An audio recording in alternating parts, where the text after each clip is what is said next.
Chers amis, bonjour. Bienvenue dans mes conseils du samedi. Aujourd'hui, nous allons parler de la possibilité de fidéliser notre personnel. Ici, on parle de l'entrepreneuriat, du leadership, de la stratégie et des investissements. Je suis Prosper Anxialoun. Recruter n'est pas une tâche facile. Les formations académiques ne sont pas forcément adaptées aux besoins des entreprises.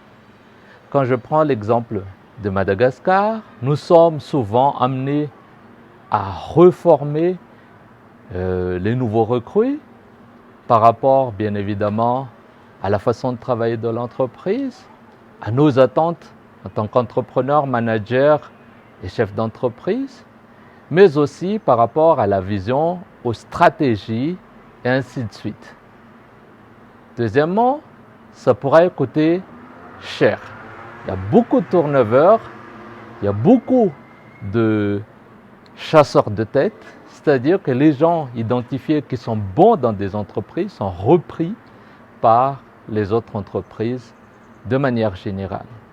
Donc, c'est un gros investissement, le recrutement, sans compter le temps passé, les investissements en passant par des cabinets de recrutement et effectivement, comme on a dit tout à l'heure, le temps de former, d'intégrer nos nouveaux recrues. Votre chez vous à Madagascar en quelques clics. Maison et Tradition vous propose un pied-à-terre ou un investissement locatif. Le projet est porté par Solidis, une institution financière de confiance, partenaire entre autres de l'AFD et de la Banque mondiale. Maison et Tradition allie un gain de temps, pas de recherche de terrain, des constructions effectuées et suivies par des professionnels, mais aussi la sérénité et un emplacement accessible.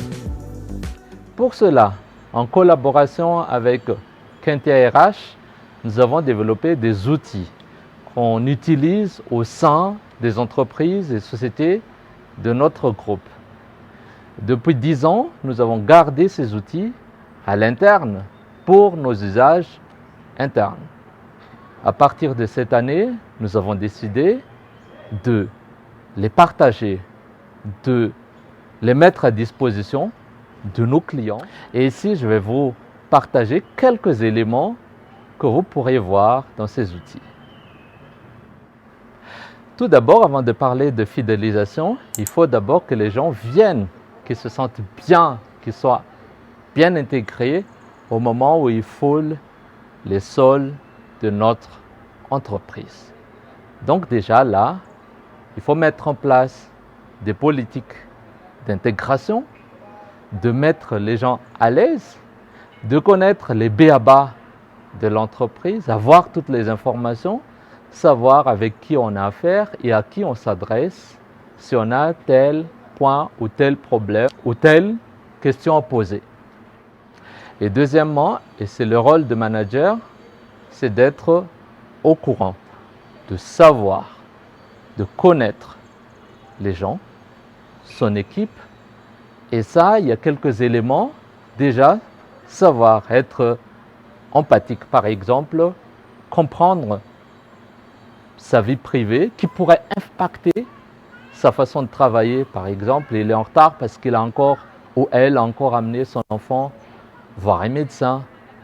Bien évidemment, l'employé est formé et aussi rentré dans cette culture d'échange d'informations et ça permet que ce soit à l'employé ou à l'employeur de faire des échanges de manière fluide et bien évidemment de manière transparente. C'est important ces échanges parce que ça permet en tant que manager d'être empathique, d'être bienveillant, de comprendre le pourquoi de certains comportements dans certains jours ou certaines périodes. Deuxièmement, c'est être présent. Et être présent n'est pas présent physiquement. Ce n'est pas seulement ça, parce qu'on peut aussi travailler en remote, on peut travailler à distance, on peut travailler en home office ou en télétravail, comme on l'appelle souvent à Madagascar. Et pendant cette période, on devrait être capable, en tant que manager, d'être au courant, de savoir où est-ce qu'il en est, où elle en est, notre équipe, chaque membre de l'équipe, par rapport à tout ce qu'on leur a confié. Comment ça se passe? C'est à travers d'abord d'un outil de suivi et de contrôle. Ça peut être des outils simples. On n'est pas obligé d'avoir des reporting hyper complexes avec des outils informatisés. Non. Pour une PME ou voire même une TPE, ça peut être des outils simples, des questions-réponses, des façons de rendre compte à travers un email ou Facebook Messenger, hein, ça suffit. Mais l'idée, c'est d'avoir un élément clair d'échange, de dire ceci est fait ou ceci n'a pas été fait parce qu'il y a tel blocage. Et ça, être au courant, c'est mettre en place une façon de travailler, mettre en place une façon de rendre compte, mettre en place une façon de dire à l'autre que « Ah tiens, j'ai bien eu les informations » et de donner des feedbacks. Deuxième point, en tant que manager, on donne des formations généralement sur la façon de travailler au quotidien. Mais c'est aussi intéressant et utile toujours d'envoyer notre équipe ou les membres de l'équipe à une formation externe, c'est-à-dire des formations organisées par d'autres organisations. Ça leur permet de côtoyer d'autres gens, de faire des échanges, d'être plus ouverts parce qu'il y a des choses qu'on ne peut pas dire à son patron. Et vice-versa, il y a des choses qu'on ne peut pas dire en tant que patron à son équipe. Donc, sortir un peu du cadre de travail où il y a une hiérarchie. Généralement, quand on est patron, on est chef, on est manager, il y a forcément le lien d'hiérarchie, même si on se tutoie, même si on s'appelle par le prénom, et tout ça tombe. Ça permet aux gens d'être plus ouverts, d'être plus aptes à recevoir d'autres informations, d'autres outils, d'autres façons de faire. Et c'est pour ça que c'est très, très important d'envoyer de temps en temps notre équipe dans des formations organisées avec d'autres organisations, entreprises ou sociétés. Troisième point, c'est de mettre en place des systèmes d'évaluation. Bien évidemment, à part les échanges quotidiens, il faut prendre un moment, s'asseoir, tête à tête, une personne à la fois, chaque période. Ça peut être mensuel, comme ça peut être trimestriel ou semestriel ou annuel. Chez nous, on essaie de le faire semestriel. Au pire, si on n'arrive pas à l'assurer, au pire des cas, c'est annuel.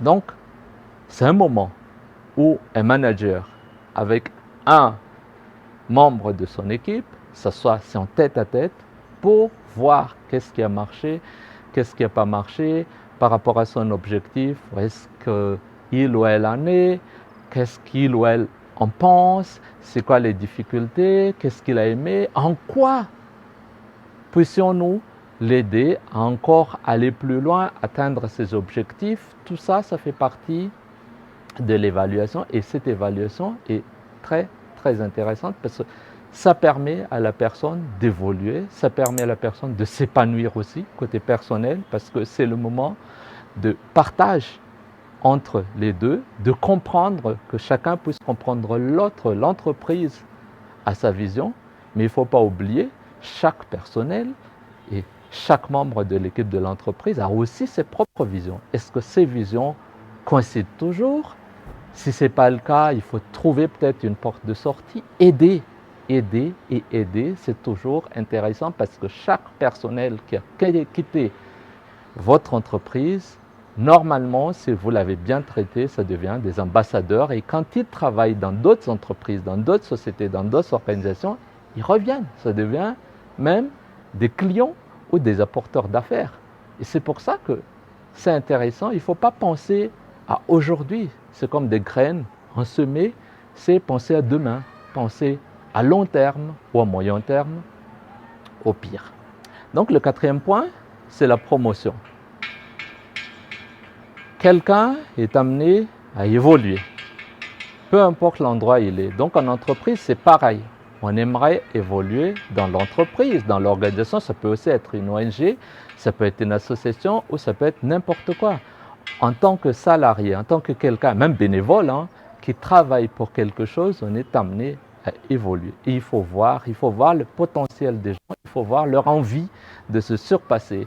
Il faut qu'ils évoluent chaque année. Dans une entreprise, il y a deux types de personnes. Il y a des gens qui aimeraient rester parce qu'ils épousent la valeur de l'organisation et qui voient à moyen, voire long terme et qui veulent évoluer. Il y a d'autres qui viennent pour prendre de l'expérience et partir. Il n'y a pas de mal à ça. Il faut juste être d'accord dès le début, vous en tant que manager ou en tant qu'employeur, que vous connaissez que ce type de personne, il va rester 6 mois, 1 an, voire 2 ans et il va partir. Ce n'est pas grave si c'est connu et prévu à l'avance. Mais de l'autre côté, il y a les autres qui sont amenés à évoluer. Donc voir leur potentiel, les aider pendant cette évolution, les appuyer.